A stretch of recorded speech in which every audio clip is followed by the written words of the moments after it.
Here is a good question, something that I don't hear very often, but I think is something that is misunderstood pretty often, especially when people get into their practice for a little bit.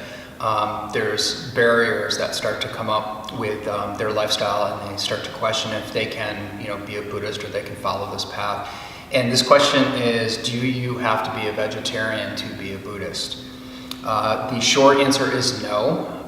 The long explanation is that it's really around the intent behind how you are living your life. The Buddha, it depends on what story you want to believe. Some people believe it one way, some people believe it another way, but the Buddha was not a vegetarian. The monks were not vegetarian. The monks were beggars. Bhikkhu, the term bhikkhu, when I became bhikkhu, I am becoming a beggar, somebody that lives from alms. This was the intent of the original Sangha, is to be able to be humble and have some gratitude for what it was for sustainability. Until much later, the Sangha eventually started to get to a point where they had food that they were starting to develop and they were being restored, but typically they were going door to door when they were very, very small. They would go to a local village, they would hold a bowl, an alms bowl, and they would walk through the village, and the villagers would give them food, just a handful of food out of the household to help support the practice of these monks, help support them to maybe have this awakening or be more awake or be better for the community, and therefore the villagers would also benefit from their teachings and from their presence. So they give them a little bit of food here and there, and that's what the monks would eat. They didn't want to be a burden on those around them. So when you're in a state where you're living by alms, you can't be picky. You can't choose you can't say no thank you. I don't feel like having this steak that you put in my bowl or whatever it is.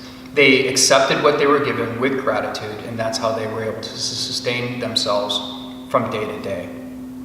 Now, there was a rule that was put forth in the Sangha that if, let's say, a family got to know a particular bhikkhu or bhikkhuni, and they wanted to invite them over and share a meal with the family so that they could have a conversation, kind of entertain having the bhikkhu or bhikkhuni come in.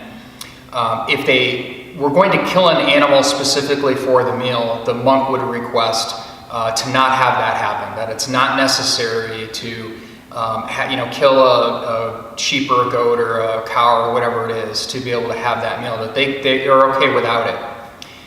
So most of the food source that was coming in was somewhat limited. So meat was not so much in like it is now in every single grocery store. People were still raising farm 2,600 years ago. They had a certain number of animals on their farm that had these very specific needs for milk and meat and so forth. So I don't think it was as common as we think it is, not like it is today.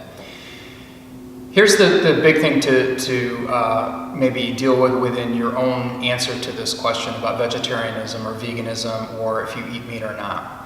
Having gratitude for every aspect of sacrifice that goes into the meal, to me, is more important than whatever your dietary choices are. I have been a vegetarian for 15 or 16 years of my life at different points. I've tried to be vegetarian for 6-7 years at a time. It did not work very well with the condition of who I am physically. I tended to get more sick. I tended to, even though I know how to cook, and it's not like I didn't know anything about it, certain foods that were being put into maybe a vegetarian staple diet did not sit very well with me. This is the condition of who I am. This is the condition of the body that I have inherited through generation after generation of the people that I came from. So you can do your best to be a vegetarian. You can do your best to be vegan if you'd like. I think it's really great when people can stay committed to that type of dietary choice. But it's not necessary. I think the thing that is more necessary is to understand that every meal, whether you're vegan, vegetarian, carnivore, pescatarian, it doesn't matter. And depending on the country where you come from and the culture you come from, all of those things are viewed in very, very different ways. If you can have gratitude for every single meal that you have, understand the amount of sacrifice that has gone into producing food, the sacrifice maybe of the animals that have been sacrificed for the meal. Understand that even if you're a vegetarian, we spray pesticides all over vegetables. All of the insects that are there that are trying to feed on those vegetables die in the process. In shipping all of those vegetables and things to you, the way that our country works, animals are getting killed by the trucks, and birds and squirrels and rabbits and you name it. There's all of these things that are going on. The sacrifice of the time of the people that go into working to bring this food to your table. If we can be mindful of the sacrifice of what it took for every single meal we have, and pause for a minute and have gratitude that every meal that you have allows you to sustain one more day. It allows you to push your practice a little bit farther. I think that that's a better focus than worrying too much about what your dietary choices are. Eat in a way that maybe causes no harm, as best as you can to the environment around you. Be mindful of waste of the food that you're wasting, so that sacrifice did not go in vain. Make choices that make sense to who you are, the condition of who you are.